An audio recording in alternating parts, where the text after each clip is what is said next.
On a quiet coastal morning, before the town had fully awakened, the sea lay calm and silver beneath a pale sunrise.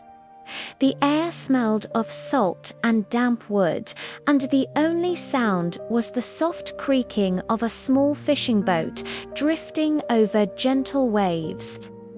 A young fisherman named Aaron stood barefoot at the edge of his boat, pulling in his net with steady hands. He had done this every morning since he was old enough to hold a rope. His father had taught him the rhythm of the sea, when to cast, when to wait, and when to pull. But that morning, the net felt different, heavier, not with the lively thrashing of fish, but with something weighty and still. Aaron frowned and pulled harder.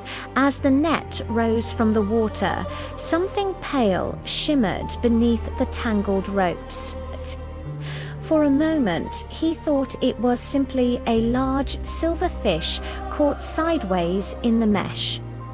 Then the shape moved. A hand unmistakably human slipped from between the cords. Aaron's breath caught in his throat.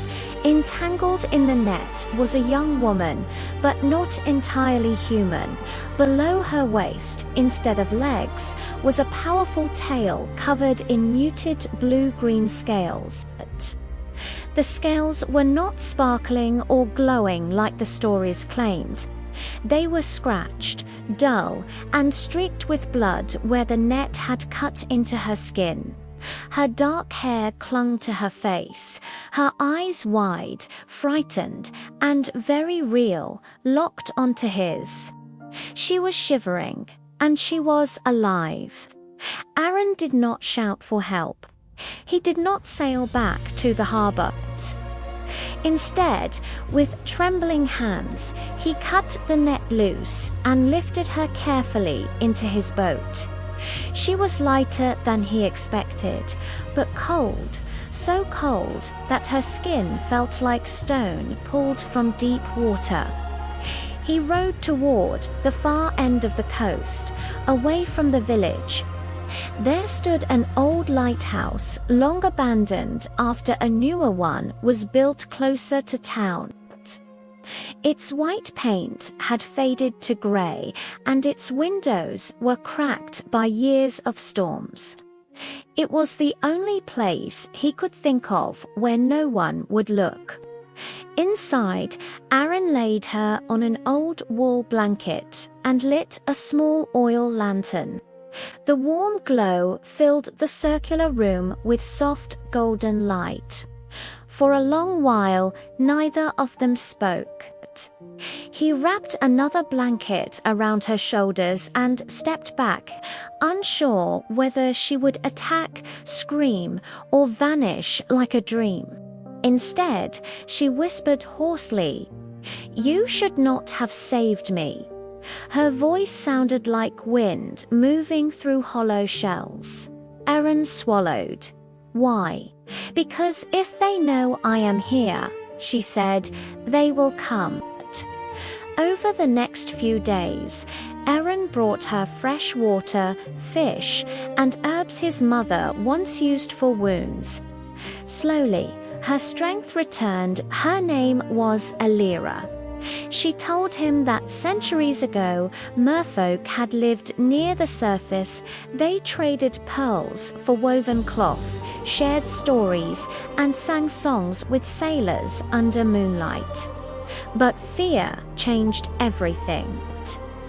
When kings learned that mermaid tears could heal sickness and extend life, ships began hunting them. Nets were woven stronger. Spears were sharpened. Trust broke.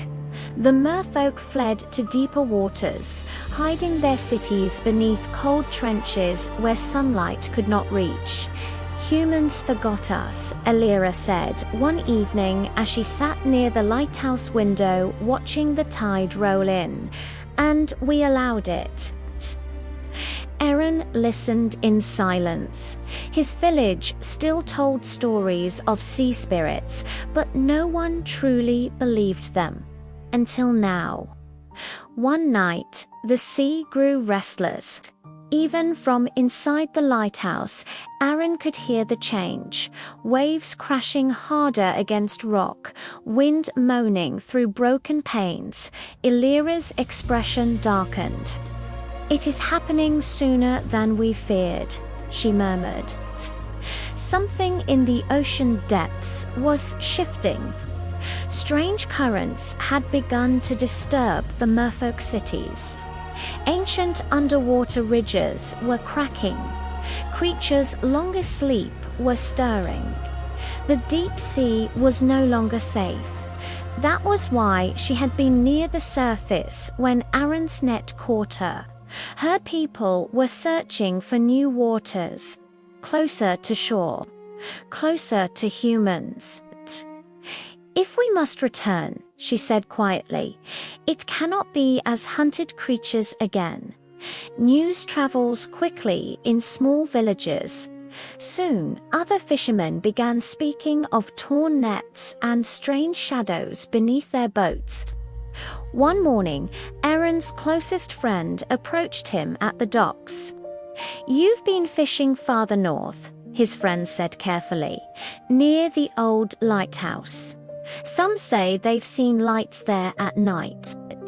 Aaron felt his pulse quicken. If the villagers discovered Elira, they would not see a living being with history and fear and hope. They would see proof of legend, proof of power, proof of prophet. That night, Aaron returned to the lighthouse and found Elira gazing at the horizon. "They suspect," he told her. She nodded slowly. "If I stay, I bring danger to you. If I leave, my people remain unprotected." Silence stretched between them, heavy and fragile. Aaron realized something then. Magic was not glowing scales or enchanted songs. It was trust.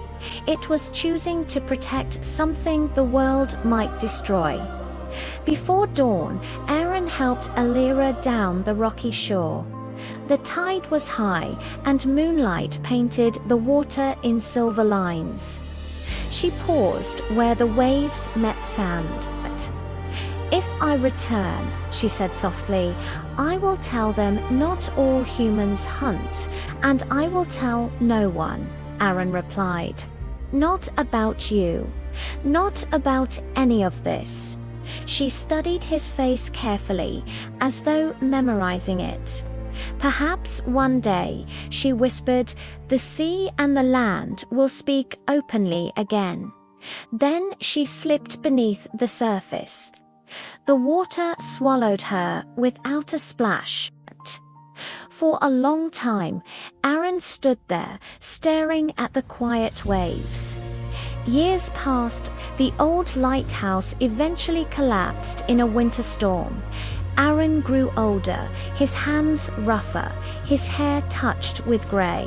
But sometimes, when the sea was calm and the horizon shimmered strangely at sunset, he would see a distant shape moving beneath the surface.